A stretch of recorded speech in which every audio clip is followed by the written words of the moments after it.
Hi friends, कैसे हैं आप सब। मैं हूं आपका होस्ट फरहान अली। खुशामदीद है आपको मेरे इस यूट्यूब चैनल में जिसका नाम है textile machinery level by engineer Farhan Ali. दोस्तों, एक नई इन्फॉर्मेटिव और अच्छी वीडियो के साथ आज फिर मैं आपकी खिदमत में हाजिर हूँ। दोस्तों, जिन लोगों ने अभी तक मेरे चैनल को सब्सक्राइब नहीं किया है उनसे रिक्वेस्ट है कि जल्दी से मेरे चैनल को सब्सक्राइब कर लें और बेल के आइकॉन पर क्लिक कर दें ताकि मेरी नई आने वाली तमाम वीडियो का नोटिफिकेशन आपको मिलता रहे। दोस्तों, मैंने अक्सर देखा है कि लोगों ने मेरे चैनल से वीडियोस को वॉच कर रहे हैं लेकिन मेरे चैनल को अभी तक सब्सक्राइब उन्होंने नहीं किया है। इनसे होगा ये कि मेरी जो नई वीडियोस आ रही हैं उनका नोटिफिकेशन उन तक नहीं पहुंचेगा और वो वीडियोस उनसे मिस हो जाएगी। तो चलिए मैं अब आपको आज की वीडियो की जानकारी लिए चलता हूँ। फ्रेंड्स, हमारे पास इस वक्त एक डिजिटल मल्टीमीटर और एक सीमेंस की पावर सप्लाई मौजूद है। आज की वीडियो इसी सीमेंस की पावर सप्लाई के हवाले से ही है। मैं इसके आउटपुट डीसी वोल्टेज की सेटिंग करना या इसको कैसे हम एडजस्ट कर सकते हैं वो आज आपको सिखाऊंगा। तो सबसे पहले मैं इसकी थोड़ी सी डिटेल आपको बता दूं। ये इसके 3 टर्मिनल हैं, L1, L2, L3। और ये वाला जो अर्थिंग वाला टर्मिनल है, यहाँ पर हमने इनपुट इसकी पावर सप्लाई देनी है L1, L2, L3।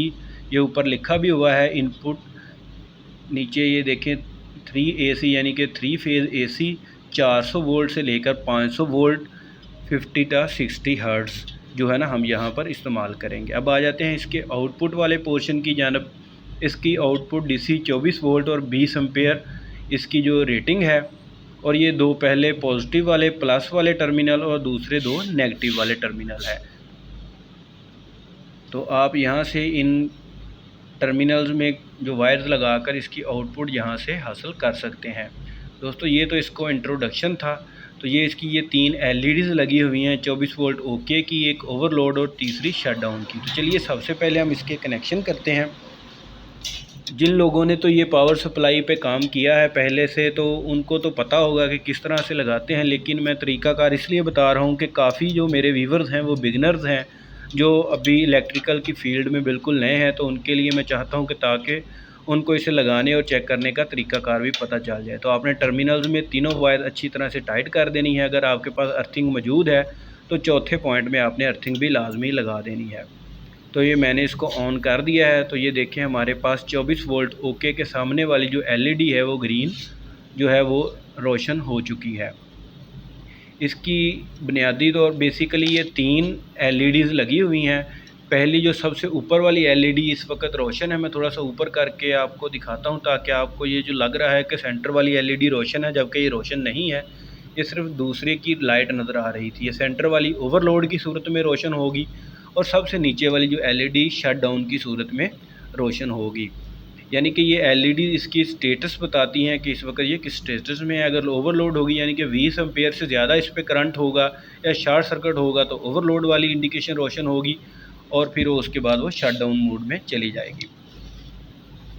तो चलिए सबसे पहले हम डिजिटल मल्टीमीटर को ऑन करते हैं। ये जो वोल्टेज वाला जो एरर है इस सूरत में भी आ सकता है कि अगर हमारे पास जो इनपुट पावर सप्लाई है उसके वोल्टेज कम या ज़्यादा हैं तो उसकी वजह से भी हमारे आउटपुट वोल्टेज हैं वो कम या ज़्यादा हो सकते हैं। तो लिहाजा इसको सबसे पहले मैं मल्टीमीटर को ये AC वोल्ट पे हमने सेलेक्ट कर लिया है और इसकी इनपुट को चेक करते हैं। जैसा कि वीडियो के शुरू में मैंने आपको बताया भी था कि इसकी इनपुट पावर सप्लाई 400 से लेकर 500 वोल्ट तक है। तो सबसे पहले L1 और L3 टर्मिनल पे मैंने इसकी प्रॉब्स को लगा दिया है। तो हमारे पास 402 वोल्ट यहाँ पर आ रहे हैं। इसी तरह L1, L2 टर्मिनल पे 403 वोल्ट और L2 और L3 जो टर्मिनल है उन पे 405 या 404 वोल्टेज हमारे पास आ रहे हैं। इसका मतलब है कि हमारी इनपुट पावर सप्लाई बिल्कुल ठीक है। तो चलिए अब हम चेक करते हैं इसकी DC आउटपुट जो पावर सप्लाई है वो हमें कितनी आ रही है। तो देखिए, हमारे पास DC आउटपुट आ रही है 20.34 वोल्ट, जबकि इस पावर सप्लाई से जो हमारे वोल्टेज हैं वो 24 से लेकर 28.8 वोल्ट जो इसके ऊपर लिखा हुआ है उस तक आने चाहिए, लेकिन ये वोल्टेज जो हैं वो कम आ रहे हैं। तो दोस्तों, आज मैं आपको बताऊंगा कि अगर इस तरह आपके पास कम या ज़्यादा वोल्टेज आ रहे हैं तो उनको आप किस तरह से सेट कर सकते हैं और इस फॉल्ट को किस तरह से क्लियर कर सकते हैं। तो दोस्तों, ये जो 3 LED हैं इसके साथ ये आपको एक होल नज़र आ रहा है, इसमें एक वेरिएबल लगी हुई है। मैं आपको जूम करके चेक कराता हूँ ताकि आपको अच्छे से नज़र आ सके। अब ये देखिए, आपको इस होल में जो है ना वो वेरिएबल नज़र आ रही होगी। आपने कोई भी स्क्रू ड्राइवर ले लेना है और इसमें इस तरह स्क्रू ड्राइवर को एडजस्ट कर लेना है। अगर आपके पास वोल्टेज कम आ रहे हैं, जैसा कि इस वक्त 20.34 वोल्ट आ रहे हैं, लेकिन हमारे पास कम से कम 24 से 25 वोल्ट होने चाहिए, तो आपको इसे एडजस्ट करने के लिए इसको क्लॉकवाइज घुमाना है। जैसे ही आप इसको क्लॉकवाइज आहिस्ता से घुमाना शुरू करेंगे, आपके जो वोल्टेज है वो अप होना शुरू हो जाएंगे। 22 वोल्ट, और इस तरह ये देखिए हमारे पास जो है 22.75 और तकरीबन 23 वोल्ट, और ये बढ़ते हुए हो गए 24 वोल्ट। तो हम इसको 24.50 या 60 पे तकरीबन एडजस्ट कर देंगे, ताकि अगर कोई वोल्टेज ड्रॉप भी हो तो हमारे पास तकरीबन 24 वोल्ट जो है वो आउटपुट इससे हमें मिलती रहे। दोस्तों इसी तरह अगर आपके वोल्टेज ज़्यादा आ रहे हैं तो आप इसको एंटी क्लॉकवाइज घुमाकर अपने वोल्टेज को कम भी कर सकते हैं इसी वेरिएबल की मदद से, लेकिन आपने इसको इंतहाई आहिस्तगी के साथ इस्तेमाल करना है, ज़्यादा ज़ोर नहीं लगाना, क्योंकि वेरिएबल का एक एंड पॉइंट होता है।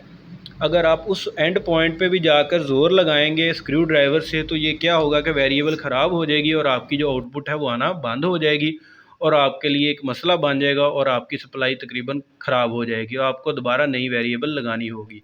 चलिए अब मैं आपको इसका जो है वो सीरियल नंबर वगैरह भी दिखा दूँ एक मरतबा। तो दोस्तों मैं उम्मीद करता हूं कि आपको मेरी आज की वीडियो पसंद आई होगी और आपको पता चल गया होगा कि अगर आपके पास सीमेंस की इस पावर सप्लाई पर वोल्टेज कम या ज़्यादा आ रहे हों तो आप उनको किस तरह से एडजस्ट करके सेट कर सकते हैं और मतलूबा वोल्टेज आप हासिल कर सकते हैं। तो दोस्तों अब मुझे इजाज़त दीजिए, दुआओं में याद रखिए। अल्लाह हाफिज़। इसका मैं आपको ओवरव्यू भी दिखाता जाऊँ। और ये आप एक और चीज़, इसके सामने ये 2 डिप स्विच लगे हुए हैं 1 और 2, इसको भी आपने हमेशा डाउन की जानब रखना है। इसको आपने ऊपर की जानब, मैं एक मरतबा जूम करके आपको इसके डीप स्विच दोबारा से दिखा दूं। ये देखें, इसको अगर आप ऊपर को भी प्रेस करें तो ये ऊपर को हो जाएंगे, लेकिन आपने इनको ऊपर को नहीं करना है, बल्कि इसको हमेशा नीचे की जानब ही रहने देना है। चलिए दोस्तों अब मुझे इजाज़त दीजिए। अल्लाह हाफिज़।